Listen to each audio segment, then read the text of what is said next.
What's up, everybody, and happy 2025. We are back for another year, Laura, of mental wealth. Another one. So exciting. It's so exciting. As I think about topics, I'm like, well, gee, we only really have 12 topics in a year's time. So yeah, I can see why we have so much to talk about. I know. We have so much to talk about every single time. Every single time. And this topic that we are bringing for your very first mental wealth episode of 2025, I think affects a lot of us. Mm-hmm. We're going to talk about social media today. Yeah, social media and device addiction in general. Mm-hmm. Yeah, it's huge. And I think it touches absolutely every household in one way, shape, or form. So before we talk through that, I think it's important that we tell our peeps, our newcomers, our people that have missed us over the little vacation, the little hiatus that we took. What are we doing here, Laura? What's this show all about? We are here to help moms stop the cycle of generational trauma. We know that our stuff is our stuff packs our luggage, and we don't want to pass that on to our kids. We don't want to pass all that baggage down. We want to stop it in its tracks, help ourselves so that we can help them and give them a new legacy of mental wealth and give them an opportunity to thrive and go on without all of our extra crap that we kind of carry into motherhood. Totally agree. Our mindset is that wealth isn't just about money.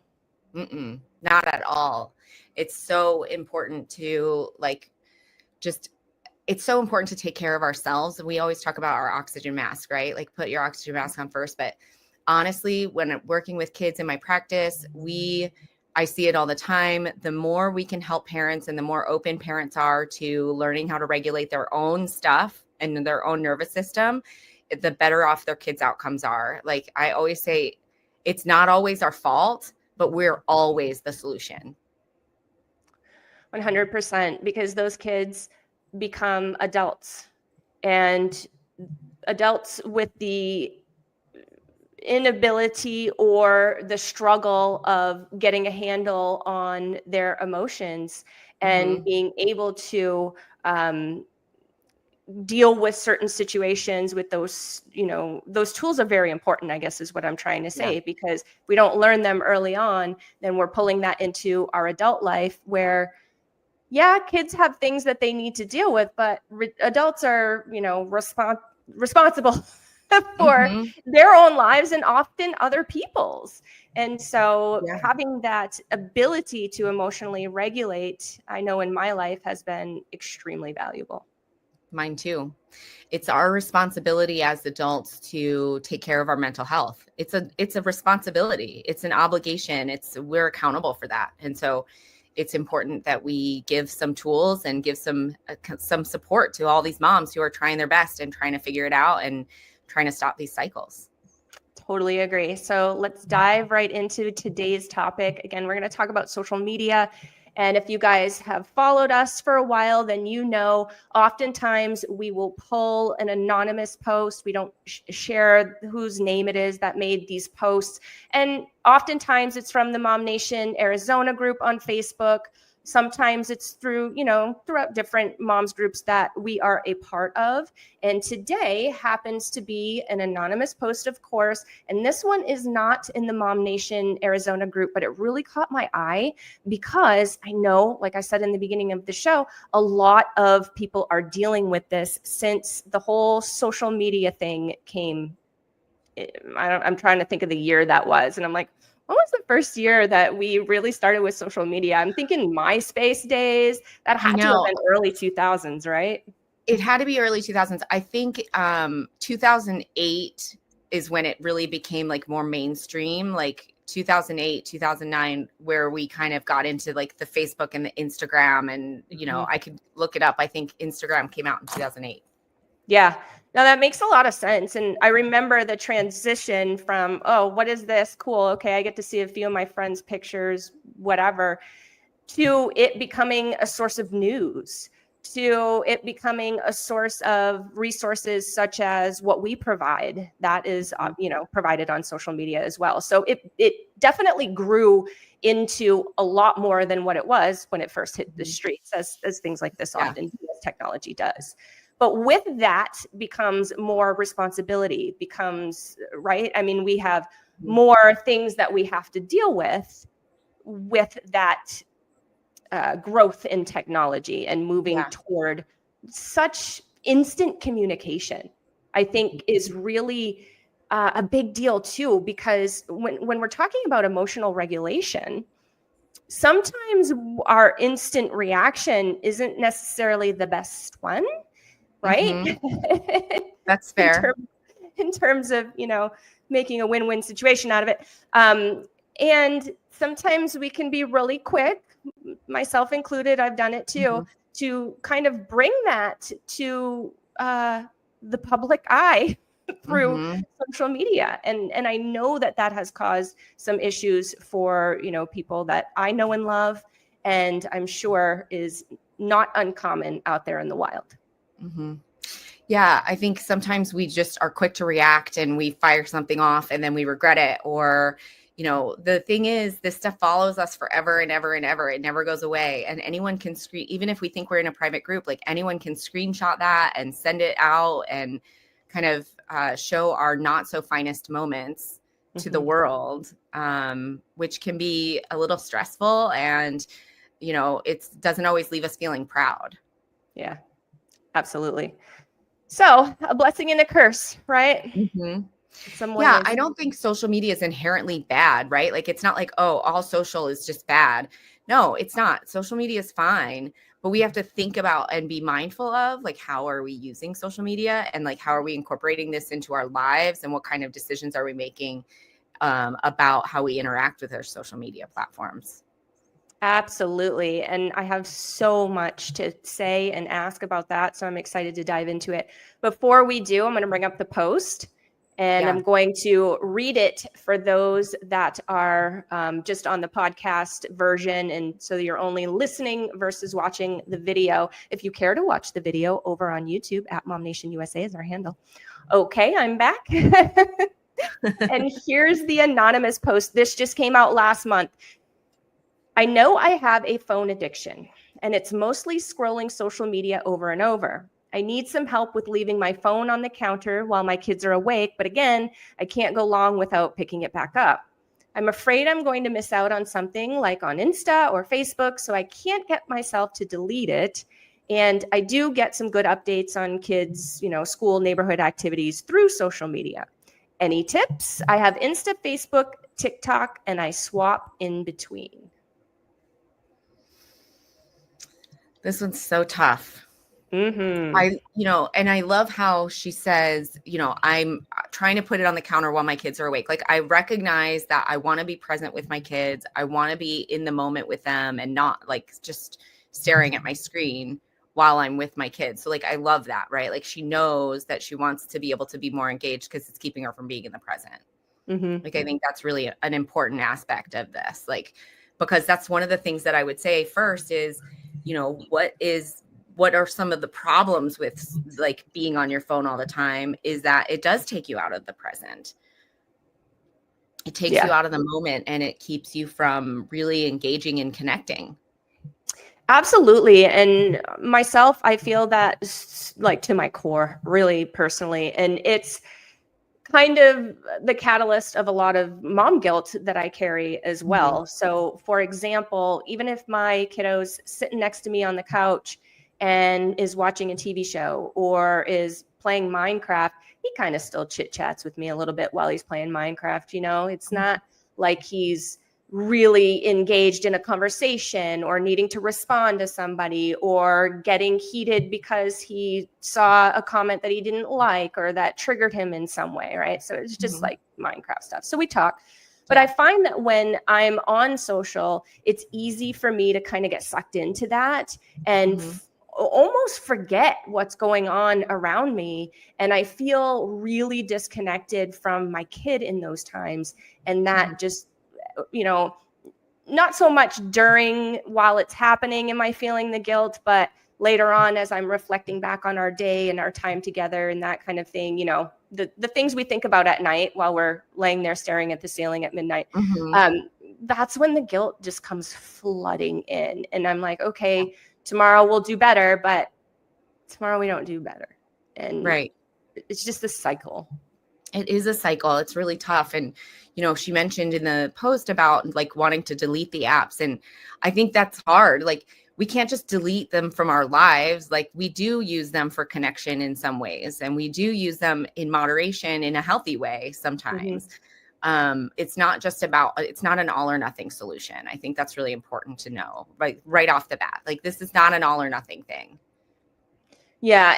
And I totally agree with what she's saying, because I too go to social media for updates for my kids' school. It's just really easy for them to put updates out like that, right? So I totally understand the efficiency of that process. I also get neighborhood alerts for security from our neighborhood watch, things like that. So like her, there's no way I'm deleting it. I mean, obviously I have a few other things that go on social media as well, but it just would certainly feel more disconnected to remove those. So it's like, you're damned if you do and you're damned if you don't.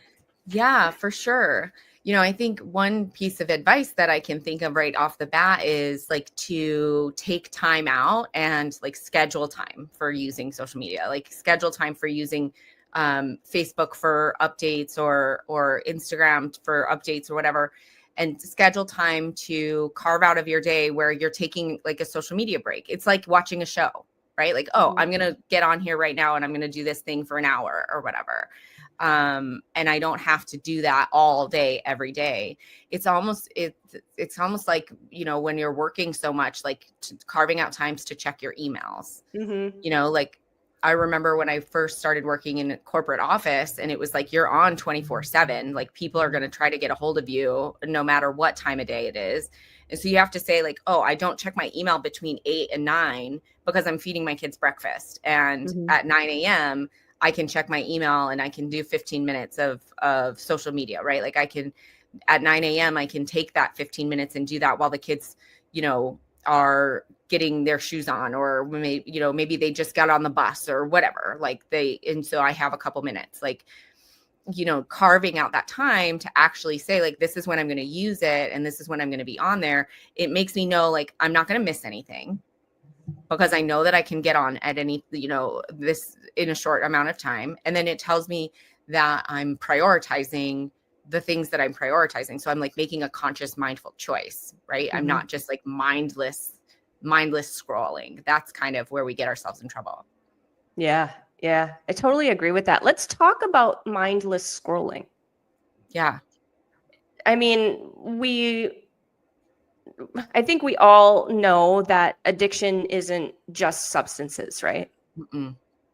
So can we talk a little bit about what addiction looks like when it's not a substance?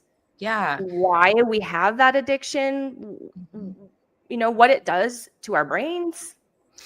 Yeah, we call these process addictions. So like, I'm not addicted to a substance, but I'm addicted to it's a process addiction. Like I'm addicted to the acting of the behavior, the thing. And so video game addiction, gambling addiction, sex addiction, device addiction, these are all process addictions that are operating organically in the same way that a substance addiction would act in our brains. Our brain has a craving, and the fires out the craving, and then we get the result of doing the thing, and then it releases dopamine. It gives us a reward. So we have a craving, and then we have the action, and then we have the reward. And that reward is really powerful. We run on dopamine all day, every day. Like we're constantly looking for that reward. It regulates our mood. It makes us feel better. It makes us feel good, even when things are not going great. One thing about a process addiction is that it's dissociative in nature. It's like we're separating ourselves from ourselves, and we're like engaging in this process that is that's feeding this loop that's not benefiting us in any way. It's not It's not advancing in our lives.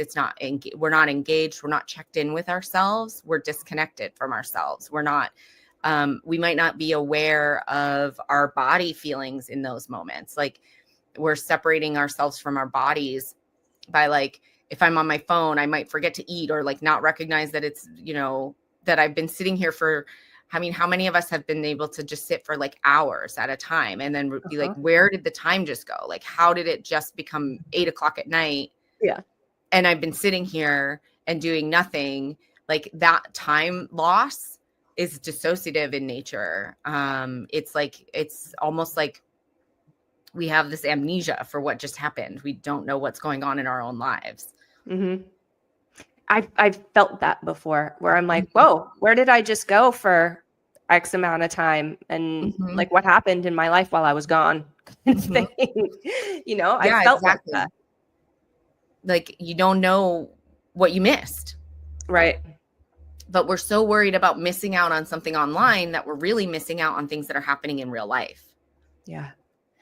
And something that you mentioned before we hopped on, you were having a conversation with somebody about this the other day, you had said, and I thought that it was really interesting because you started saying it affects what, and correct me, please, if I'm not getting it right, but it can affect what we actually like.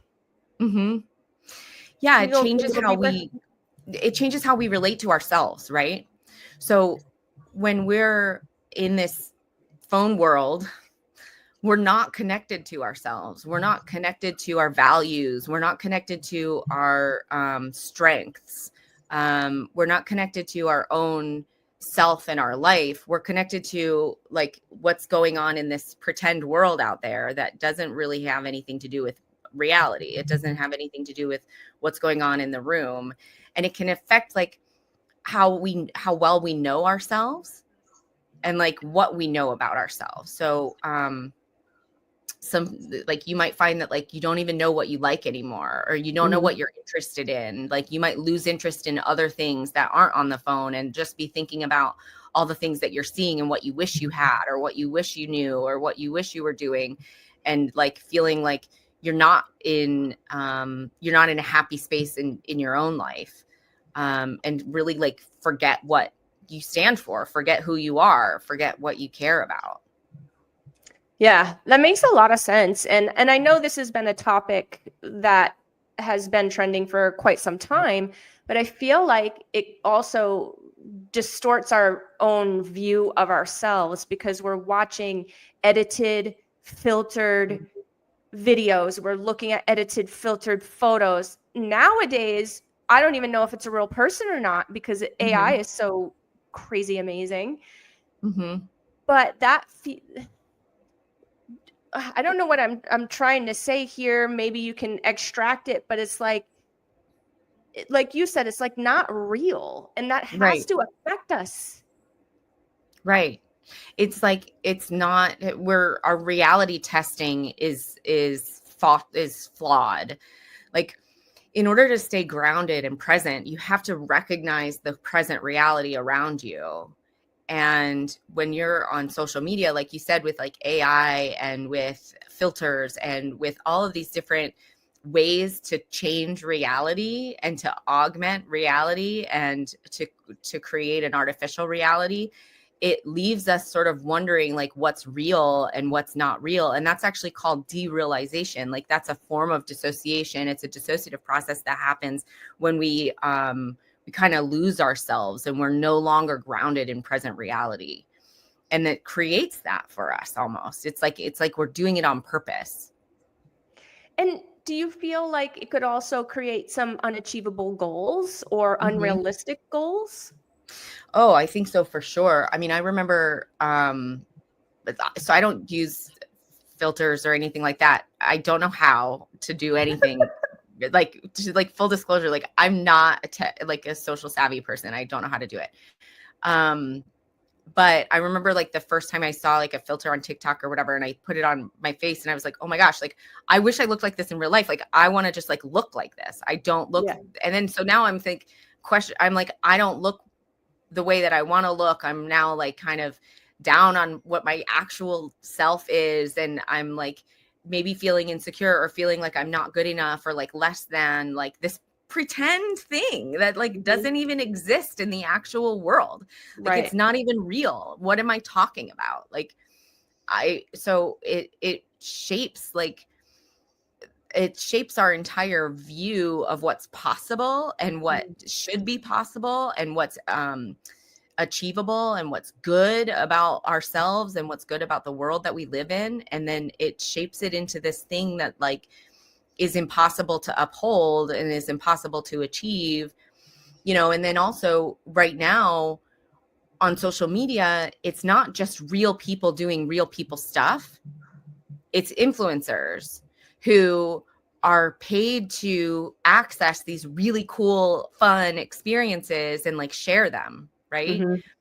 That's not like, oh, I like hope I can go on a vacation like that someday. No, you can't go on a vacation. Like nobody can go on a vacation like that someday. Right. Right. Like that's not a real vacation. That's like this pretend experience that's fully manufactured for this particular purpose.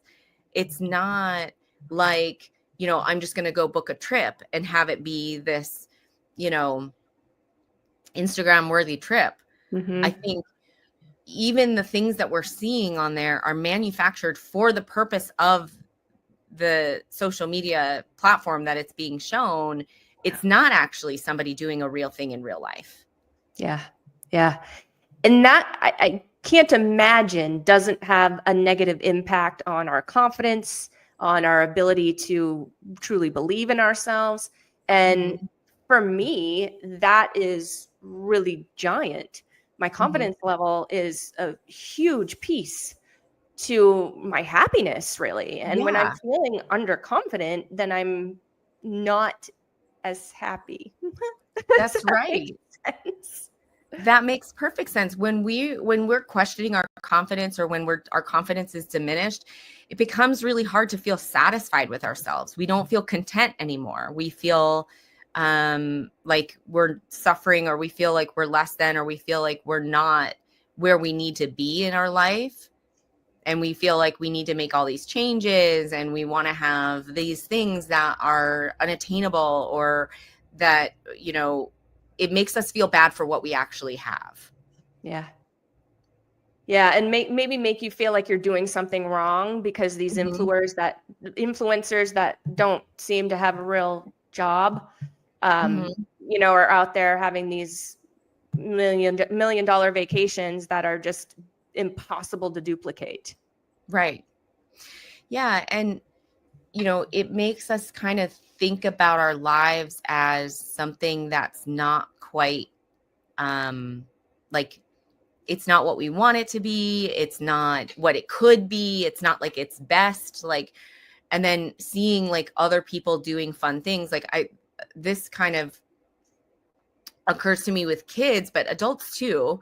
Like when we see other people doing fun things and we see our friends getting together without us and we see, people having these experiences that we're not having, it can make us question like our worthiness. Yeah. And that makes me sad. Yeah. So another thing that I wanted to mention, and I'm not trying to change the subject or anything, they'll blend together, is being triggered by seeing comments, seeing posts, seeing your friends getting together without you, seeing these passive aggressive memes that people post and you think, oh, are they talking about me? I don't know. Yeah. Like that can be really triggering. And I think an extreme negative impact on our happiness level. How do you have any suggestions on how somebody could overcome that? I mean, obviously we know we could just unfollow people that we don't, that do that to us. But you can't unfollow everyone. And you shouldn't have to, like we can be happy for people who are doing things even though we're not a part of it. We can kind of shift our perspective, like, oh, I'm glad that they got to do that. Like next time I'd like to be invited. Maybe I need to reach out to that person and connect with them. Like maybe we haven't gotten together in a long time and I want to get together with them and check in and see how they're doing. Having a real life interaction every so often is the antidote to the social media life kind of FOMO feeling, right? Like we need to have real life interactions with the people that we care about. Before social media, we had to call somebody. Yeah. So we had to say, hey, what are you up to? I'm calling to just say hi. I hope everything's going well. And now, you could even send a text, but like a private communication, message that person, like check in with them, see how they're doing, plan a lunch, plan a 10-minute phone call on your way to work or something, and just check in with somebody that you care about. You feel better when you make those connections, when you have those actual connections. Like that's really the antidote to this triggering feeling of other people getting involved in things that you're not involved in. Like put yourself in those situations, like get yourself involved by connecting with people in real life. Yeah, I think that's huge. And there'll be times when I know I haven't done that enough, or I haven't done that in a while.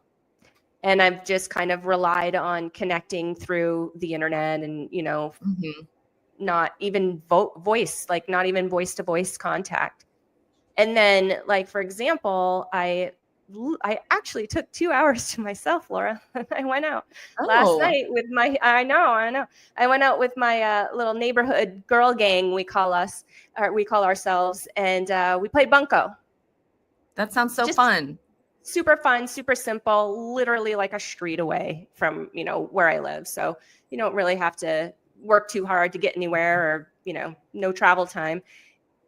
And the feeling when I got out of there, because we haven't, connected, and the holidays happened, right? But the feeling when I got out of there was so much different than any great message on Messenger that I could have with somebody, or any group text or anything like that. And really and truly, that in-person connection, there's something about it. And I can't explain it. Maybe you can. But there's just something about it that hits different. It does. Connecting in person activates different mechanisms in our brain than connecting online. And that's why we saw so much depression when we were online all the time. Yeah. Because we're not really fulfilling that need for connection and togetherness. We're doing it. We're doing the best we can, right? And in certain circumstances, that's all we have. But there's no replacement for in-person connection. That's a need that humans have.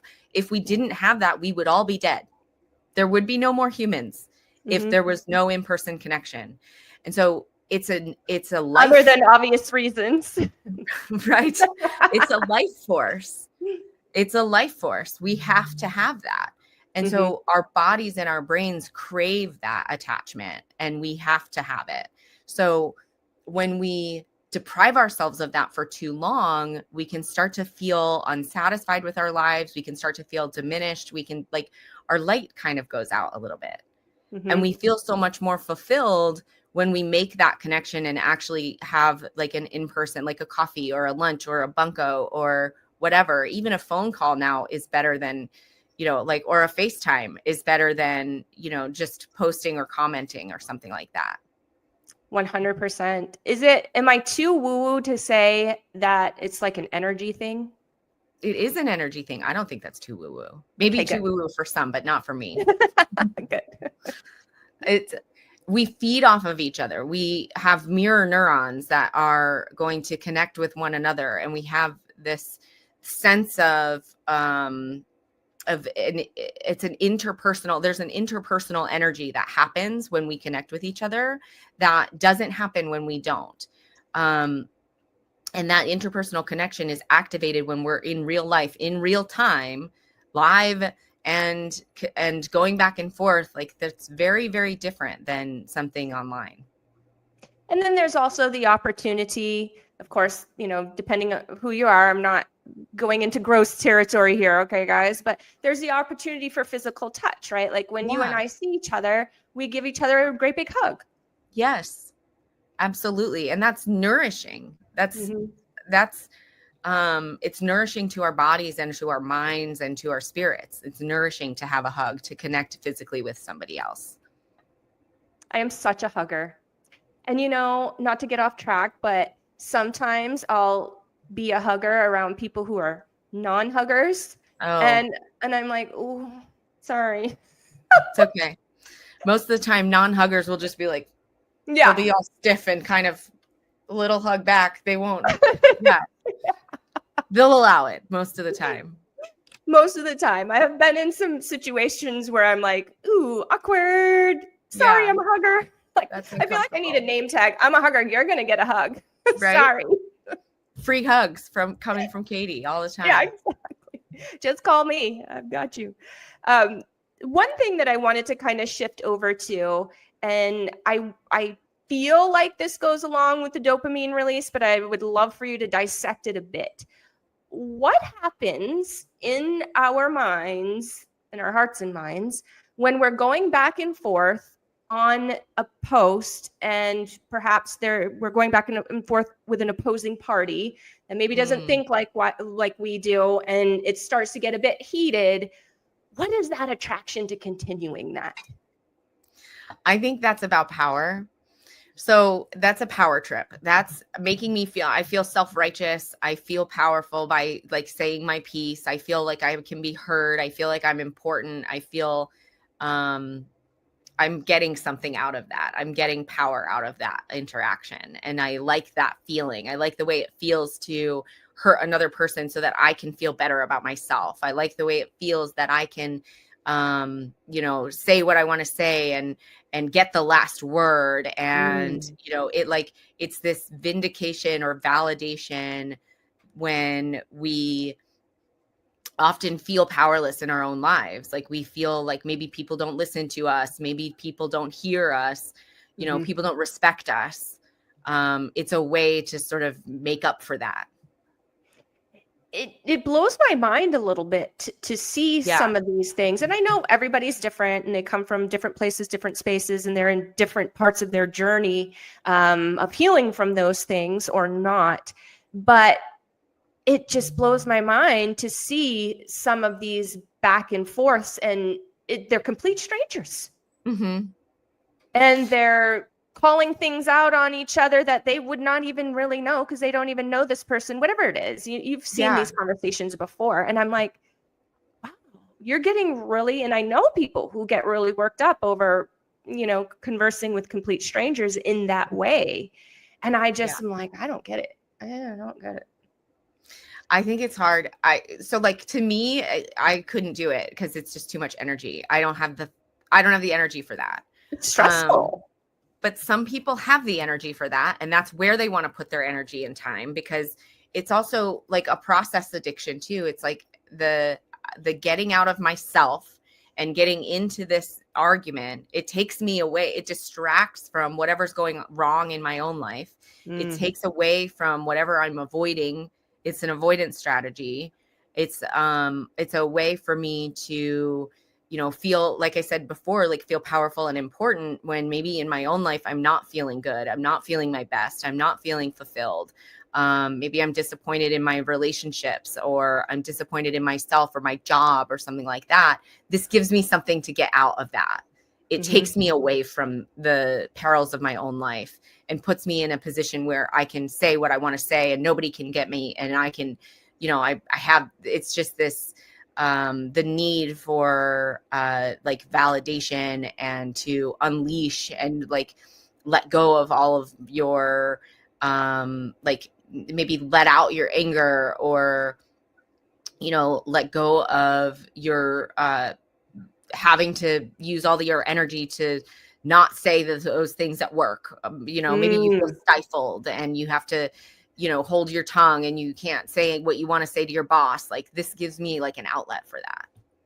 That makes a lot of sense. So could that be for somebody who is being self-aware or is wanting to be more self-aware, that could potentially, what I'm hearing, be a flag of, hey, you really need to be seen and heard. Let's do something about that. Yeah, I think for sure, I think when we don't feel seen and heard in our lives, that trickles out in a number of ways. There's a lot of like, what about me feelings going on. And the feeling of not being respected is really powerful, is really strong in us when we feel like, we feel like we don't matter. Those are all things that like deserve some attention and some support and some kindness and compassion, instead of being, deflected into this other unhealthy means. Mm-hmm. Well, and like you always say, hurt people, right? So Totally. that's the first flag, right? Mm-hmm. Yeah. If I'm engaging with people in an unhealthy way, and I'm struggling to be able to communicate my point without harming another person, I need to look at myself and think like, what's going on with me that makes it so that I can't be okay with this going unsaid. I can't be, we have to be able to be okay even when the situation's not okay. Yeah. Yeah, that's huge right there. And that's really hard to do. It's really hard to do. Really hard. To let stuff go. Yeah. And I mean, I always feel like therapy's the answer for Therapy's everything. always the answer. Yeah. It's always therapy. Go to therapy. It really is. And I've said it before on the show, and I've said it before to you, but the biggest thing that I have learned through my journey with all of that is being seen and heard is the most spectacular thing. Mm-hmm. And when I realized that, it changed so much for me. Mm-hmm. It changed my normal things that would trigger me just didn't seem to do that anymore. And it wasn't like, I mean, I don't know. It took me a while to put my finger on what it actually was. Because I was like, oh, cool, things are going better for me. I'm able to handle things a little bit better. Cool, therapy's great. And then it hit me. Yeah. So it took me a little while to figure that one out, but it's really giant. And I tell absolutely everybody, especially those that maybe don't have experience with therapy, haven't done it yet. Maybe they're kind of kicking it around a little bit, trying to decide if that's the route that they want to go. And I'm like, being seen and heard, biggest thing. I mean, what a confidence builder it is. Oh, yeah, absolutely. And it's such an antidote to shame. Like an antidote to feeling ashamed and feeling like you have to keep things a secret and feeling like you're not the one, like that you have this, like you're an imposter or you have this secret that no one can ever know, because if anybody really knew the real they would see through you and they would see all these bad things about you and they would know how horrible you really are. And, when you feel like that all the time, it really eats away at you and you don't realize it until you get to this place where somebody's like, hey, I get where you're coming from and it's okay. And it makes sense. And, you deserve to say the things you need to say and you deserve to feel the way that you feel. And there's nothing wrong with you. And that's powerful. That's so powerful. I saw this saying the other day that it was kind of funny. I actually considered sending it to you, but I didn't want to bug you. So it said, oh, here are those feelings I shoved down 5 months ago, or something like that. It was so found them. Yeah, it was so like funny true. Yeah. When something's so true, it's like funny. Yeah. Really funny true. That's totally relatable. Yeah, like we deserve to get our feelings out in a healthy way so that we don't have to do it in an unhealthy way that ends up hurting us or hurting others. Yeah. And I feel like a lot of us didn't have the opportunity perhaps to have that modeled in a way that we could absorb it in our impressionable years. Yeah. Yeah. Sometimes when we're kids, our family is so worried about us being okay all the time that we don't have any space to like express when we're not okay. Yeah. Right. And so it's like, there's such an emphasis on, and I don't know if you can relate to this as a mom too, but like, I want my kids to be okay. I just want them to be like happy and I want things to be going well for them. And so when things are not going that well, I have to like make sure that I'm opening space for that. I have to be okay with that. Things aren't okay right now and that they're going through a hard time. And I have to like tolerate that because it's hard to see someone suffer, especially when it's your kid. For sure. And I don't know if this is your knee-jerk reaction, but my knee-jerk reaction, and something that I'm working on, has been like, oh, how is this my fault as a mom? Sure. Like, what the hell did I do to... I'm contributing to this in some way. Yeah. Right. Exactly. And then Totally. like we need more mom guilt in our life, you know? No, we don't. And, you know, we've talked about mom guilt a number of times, and mom guilt doesn't do anything but make our kids feel like failures, because when we're guilty, that means we failed them. That means they are the product of our failure. That means they are a failure. Like, that's the thread that goes through it. Mom guilt is no good. It doesn't help anyone. It only hurts. So true. Say it louder for those in the back. I know. We need to clip that one for later. Yeah. It was clipped. Done. Yeah. So to circle back to the post, and we've shared a lot of value here. Thank you so much for talking through a lot of these points. Something you shared in the beginning of the show was, just in terms of maybe making some suggestions for this mom and people who may be in this position as well, was time block your time. And I think that that's an awesome suggestion, because you get laser focused during that time, do the things that you need to do or the things that you want to do. And then once it's done, we're moving on to something else, right? Mm-hmm. Do you have any other suggestions that may help with this? Is it a boredom thing? Like, perhaps, for example, like if she's, I'm just going to be real here. Like, I am not a little kid type of mom. Okay. So when my son, like, it's way better now. It's way more fun now. But when my son was little, did I love him? Sure. Did I play with him? Sure. But I was pretty bored playing blocks for 3 hours at a time. You know what I'm saying? And it's like, and I'm sorry. Like, I'll take the rotten apples for that one. But like, I was finding my mind drifting because I was just so dang bored. And I would, again, with the guilt, I'd be like, you're never going to get this time back. He's never going to be this old again. You better be present. And I'm just like, yeah, that's fair. Kids can be boring. Very. Yeah. So some of it is boring. So what I was thinking as you're saying that is like a mantra that I might say to myself in a situation where I have to be with in the board situation where I can't use my phone. I can't check my phone. I might say to myself, like, the time's going to go by. In 10 minutes, I can check it if I want to. I might be like talking myself through it. Like, talking myself through those situations can be really helpful. Like so I listen to a lot of podcasts. And so I'm not as much on social media, but my device, my screen time nonetheless is what it is. Yeah. And so, and that's one of those things that I'll do is I'll listen to a podcast and it'll kind of be playing in the background while I'm cooking or while I'm whatever. And I always make a point when my kids walk in the room, I pause it. I pause the podcast because I cannot listen to both of them at the same time. Right. And I want to make an open space for my kids to come in and want to talk if they want to talk. Mm-hmm. And so if that means I have to sit in silence for 15 minutes while the kid's in the kitchen and I'm not listening to my podcast because I'm cooking and just like available, that's what that means. And so I have to sometimes talk myself through that situation, like saying to myself, it's okay right now. I'll get back to it when I get back to it. It'll just give me something to do later.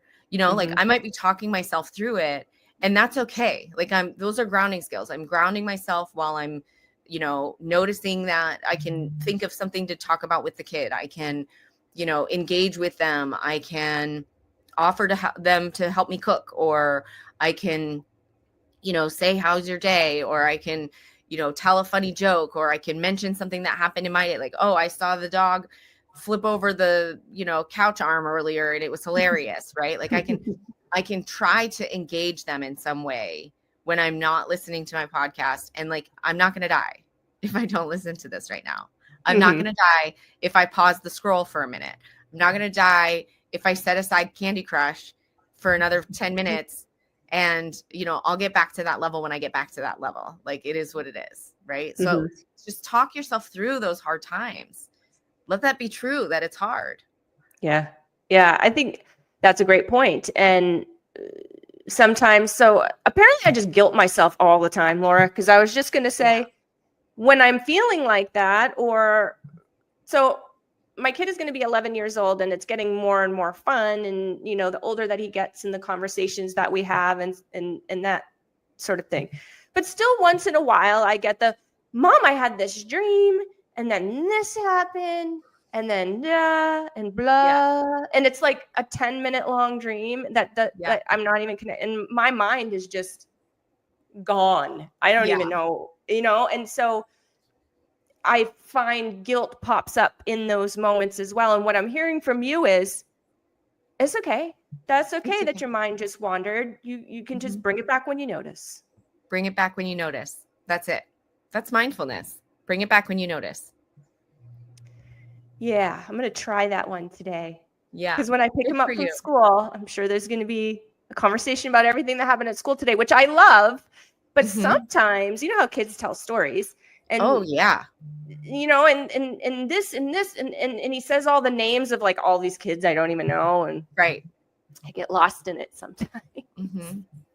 Yeah. And, you know, it's okay that you have other things on your mind. It's okay that you struggle to pay attention sometimes. It's not that big of a deal. We can bring it back and we can say like, oh, can you say that one more time? I missed it. Or, you know, like, I can't believe he said that to her, or, you know, just like, like, what? No way. Like, I can't believe it. That's astonishing. Like, I just, anything, right? Like, just get in there. And it doesn't have to be, you don't have to solve it. You don't have to make it a teaching moment. You don't have to, like, just let it be a regular moment. It's just let it be a conversation. Yeah. Let it be a conversation that it is. Well, thank you. This has been really helpful. I know I've brought up a lot of my own personal stuff, which I often do. I always joke that this is my therapy session, just like it's all of yours. Exactly. So thank you, Laura. Anything else do you want to add to that before we sign out? I think the biggest thing is just giving ourselves some grace. Like, we've got to give ourselves some grace. This whole mom thing is tough. This is hard to do. It's especially hard to do it all the time, especially on your own. Like, this is no picnic. Sometimes it's hard, and that doesn't mean you're doing it wrong. Right. Well, and then back to social media, right? Those moms on Instagram that look like they're not dealing with the same things you are, I can't imagine that's true. No, they are dealing with the same things. Like, they just have a job that makes it so that they make videos, and they make their videos look really well produced and good and like helpful, and good for them. That's their job. Right? Like, I can do a lot of things really well at my job. And then I can go back to my life and have it feel like a mess. Yeah, right. I feel like, remember that when you see someone online, like, that's their job.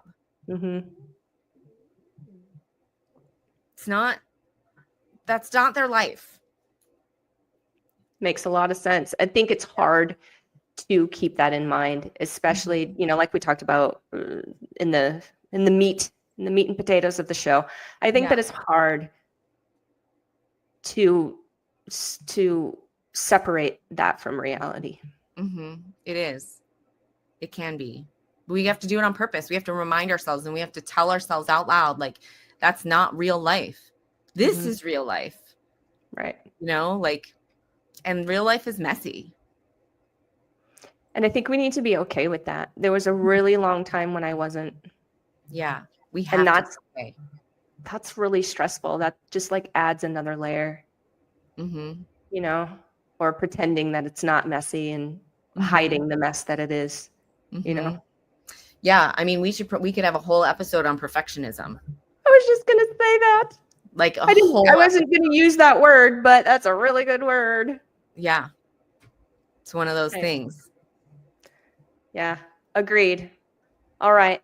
Well, thank you again for all of the value, for your very soothing voice. We talked about you the other day on Good Morning Mom Nation. Yes, Sonia and I. Sonia is the new co-host on Good Morning Mom Nation. For those of you who don't know, it's our morning show every Wednesday morning. It's on the YouTube channel as well. If you're not in the Mom Nation Arizona group, you can catch it over on YouTube.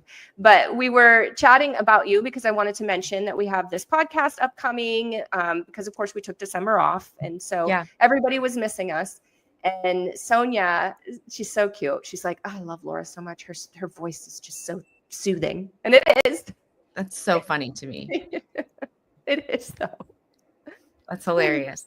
I agree well, with her. I am happy to be here, and I really appreciate this show and getting to do this every single month, and just sharing with moms. I just hope it helps one mom, Yeah, that's all it takes. Yeah. It does. And thank you guys for messaging me. I do get messages from our audience here and there, especially when we choose a post like we did today and we talk through it. I will usually share the link to the show once, it's available, and we'll post it on that post in hopes to help that mom. And I've gotten some really great feedback. So thank you so much for all that you do out there for the mamas of the world. Absolutely. I love it. All right, guys, if you, like I mentioned just a few minutes ago, if you want to catch all the video versions, we have a playlist just for mental wealth over on our YouTube channel. It is at Mom Nation USA. That's our handle. If you prefer podcast style, maybe you hike a lot, bike a lot, like to drive a lot. Well, sometimes I do. I was going to say like me, but sometimes I'm driving a lot, and sometimes I'm like, wow, I haven't gone anywhere in like 3 days. But anyway, if you are the podcast type, just like Miss Laura, then hop on over to your favorite podcast platform, do a quick search for Mom Nation Talk Radio. There you will find us, download all the things, and you will never miss an episode. We will see you next month. All right. Bye. Bye.